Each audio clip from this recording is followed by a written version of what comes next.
BSAC Radio, BSAC Radio, BSAC Radio, BSAC Radio.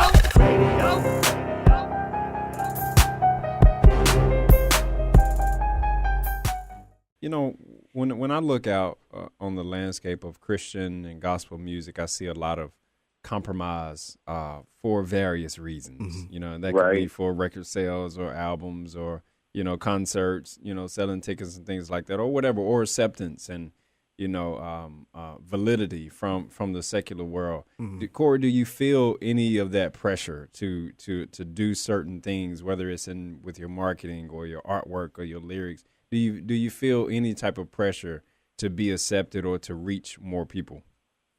Absolutely, man. It's, you know, temptation is real. We look at the Bible and we see Jesus being tempted by Satan. And in the music industry, you know, music is from God and it's for God. But at the same time, he positioned, you know, Lucifer himself, you know, was a key to the worship in the music. And so we see that even today, as he is the, you know, the prince of the air, mm-hmm. and he wants to control that.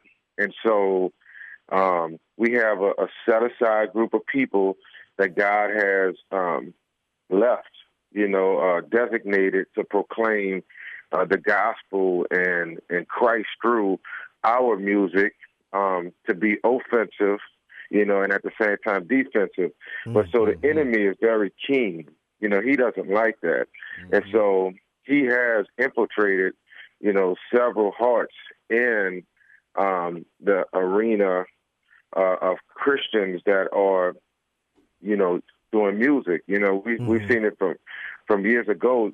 Different artists that are popular today, if you trace back to their roots, they started out in the church. They started out doing Christian music. You know, we look at like Katy Perry, you know, her mother, her parents are missionaries, but now, you know, she's online saying she sold her soul to the devil, right. And, you know, wearing all kinds of crazy stuff. Yeah. But then we look in the realm of Christian hip hop or people that would say, I specifically do Christian music now. There is a trend to basically sell more albums, like you said, to be more popular, to have this social media frenzy going on. Mm-hmm. And I mean, it's tempting, man. It's tempting, you know, even back in the days when Calvinism was at the forefront of Christian hip hop. Mm-hmm. You know, most of my friends were, you know, Reformed theology guys, and so their music sold more because that was more popular at the time. Mm-hmm. So, you know, so more people clung to that. Now it's the trend of like, man, I'm not a Christian artist. I don't do Christian hip hop. Yeah. People are writing letters to CHH, you know, like, okay, I'm sorry, but I'm out. You know, like I'm done with you guys. I'm doing more music for other people now. And it's like, why do you have to write a letter to the people that gave you a platform to say I'm not rocking with y'all anymore? Come on, man. I mean, it's real talk. I think there's some egotism, some narcissism, and you know, like all this kind of stuff that me. Yeah. And so Christian artists went from, you know, that ground zero place like myself, man, I want to do this for God, to like now I want to do this to make dope art. I want to do this because, man, I just love music, and this is what I love to do, and it's become more of an occupation and a hobby than a calling. And so, in the realm of being tempted to do all of that crap and that stuff, that garbage, you good, man. You good.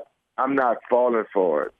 You know what I'm saying? So I'm not falling for it. I got a new song that I'm working on, man, and I know you guys are gonna love it. It's called Fair Warning, and I just give you a piece of the hook that says, they say that Christian rap is lame. They say it's corny. Y'all could think that it's a game. I'm giving fair warning. You approach me on this mic, I'ma kill it. He came for the six, so I'm giving you the illest. And so with the track too, you're gonna really love it. But the whole concept is that you know what I'm saying, people are falling away and they're being driven by the applause. They're being driven away by the resources. And I'm saying, man, I'm not with that. My team, Longevity Music, we're not focusing on them. We just gonna focus on the King, on what God called us to do, and we're gonna keep pushing this thing through and seeing lives change, and we're gonna keep growing. BSAC Radio, BSAC Radio, BSAC Radio, BSAC